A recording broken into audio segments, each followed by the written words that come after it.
અમેરિકાના લગભગ તમામ વોલમાર્ટ્સમાં કાયમ લોકોની ખાસી ભીડ રહેતી હોય છે. તેવામાં જો આ સ્ટોર્સમાં કોઈ ચમકલું થઈ જાય તો પોલીસ પણ તુરંત જ દોડતી થઈ જાય છે. નેબ્રાસ્કાના ઓમાહામાં બનેલી આવી જ એક ઘટનામાં પોલીસ દ્વારા વોલમાર્ટમાં એક મહિલાને શૂટ કરી દેવામાં આવી છે.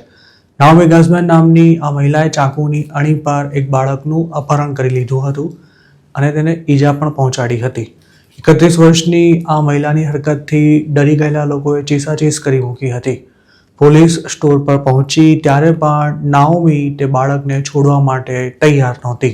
આ મહિલાએ જે ચાકુનો હથિયાર તરીકે ઉપયોગ કર્યો હતો તે પણ વોલમાર્ટમાંથી જ ઉઠાવવામાં આવ્યું હતું. પોલીસે હુમલાખોરને ચાકુ નીચે ફેંકી દઈ બાળકને છોડી દેવા માટે અનેકવાર વોર્નિંગ આપી હતી, પણ તે સતત ધમકીઓ આપી રહી હોવાથી આખરે તેને શૂટ કરી દેવામાં આવી હતી. ઓમાહા પોલીસ દ્વારા અપાયેલી માહિતી અનુસાર 2 ઓફિસર્સે નાઓમી ગઝમેન નામની મહિલાને 3 વર્ષના છોકરાનું અપહરણ કરવાના પ્રયાસમાં શૂટ કરી દીધી હતી. નાઓમીએ બાળકને પોતાની પાસે રહેલા ચાકુથી ચહેરા પર ઈજા પહોંચાડી હતી. તેને ગોળી માર્યા બાદ બાળકને તુરંત જ હોસ્પિટલ ખસેડવામાં આવ્યું હતું, જ્યાં હાલ તેની ટ્રીટમેન્ટ ચાલી રહી છે અને તેની સ્થિતિ આઉટ ઓફ ડેન્જર જણાવાઈ છે. આ ઘટનામાં કોઈ પોલીસ ઓફિસરને ઈજા નથી થઈ.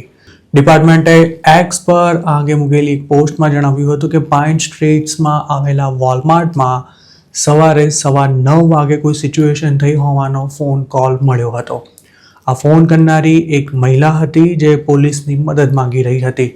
તેની પાછળ જ પોલીસને કોઈ બીજી વ્યક્તિનો અવાજ પણ સંભળાઈ રહ્યો હતો, જે કોલરને આગળ વધવા માટે કહી રહી હતી. પોલીસ ક્રાઇમ સીન પર 7 મિનિટમાં પહોંચી ગઈ હતી, જ્યાં તેનો સામનો એક હથિયારધારી મહિલા સાથે થયો હતો. આ મહિલાએ શોપિંગ કાર્ટમાં બેઠેલા 3 વર્ષના બાળકને ચાકુની અણી પર બંધક બનાવી રાખ્યું હતું. પોલીસે હુમલાખોર મહિલાને ચાકુ નીચે ફેંકી દઈ બાળકને છોડી દેવા માટે વોર્નિંગ આપી હતી, પણ પોલીસને જોતા જ ગુસ્સે ભરાયેલી આ મહિલાએ બાળકને ઈજા પહોંચાડી હતી અને તે જ વખતે પોલીસે ફાયરિંગ કરતા હુમલાખોર મહિલા ત્યાં જ ઢળી પડી હતી અને તેનું મોત થઈ ગયું હતું. જે બાળકનું અપહરણ કરવાનો પ્રયાસ કરાયો હતો તેની સાથે વોલમાર્ટમાં તેની કેરટેકર મોજૂદ હતી.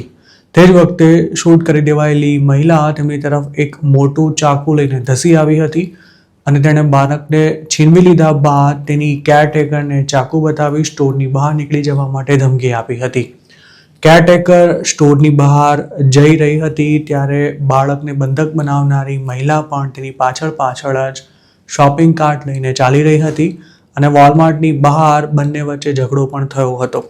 પોલીસની અત્યાર સુધીની તપાસમાં બહાર આવેલી વિગતો અનુસાર અપહરણનો પ્રયાસ કરનારી મહિલા બાળક કે પછી તેની કેરટેકર બંનેમાંથી કોઈને પણ નહોતી ઓળખતી અને તેણે કયા ઈરાદા સાથે આ કૃત્ય કર્યું હતું તેની પણ કોઈ વિગતો હજુ સુધી નથી મળી શકી. વોલમાર્ટમાં અવારનવાર આ પ્રકારની ઘટનાઓ બનતી રહે છે. હજુ સોમવારે સવારે જ વેસ્ટ વર્જિનિયાના નીટ્રોમાં આવેલા એક વોલમાર્ટના સ્ટોરના પાર્કિંગ લોટમાં સ્ટોરમાં જ કામ કરતી 40 વર્ષીય મહિલાને ગોળી મારી દેવામાં આવી હતી. મિસ્ટી રોઝ વિલિયમ્સ નામની આ મહિલા બ્રેક પર બહાર નીકળી હતી. તે જ વખતે આ ઘટના બની હતી. તે ડ્યુટી પર પાછી ન આવતા તેની શોધખોળ શરૂ કરાઈ હતી અને તે જ વખતે તેની બોડી પાર્કિંગ લોટમાંથી મળી આવી હતી. આ મામલે પોલીસે સીસીટીવી ચેક કર્યા બાદ 54 વર્ષના એક શખ્સની ધરપકડ કરી હતી, જે મૃતકનો પાર્ટનર હતો. 2019માં ટેક્સાસના અલ પાસોમાં આવેલા વોલમાર્ટમાં માસ શૂટિંગ થયું હતું, જેમાં હુમલાખોરે 45 લોકોને ગોળી મારી હતી અને તેમાંથી 23 લોકોના મોત થઈ ગયા હતા.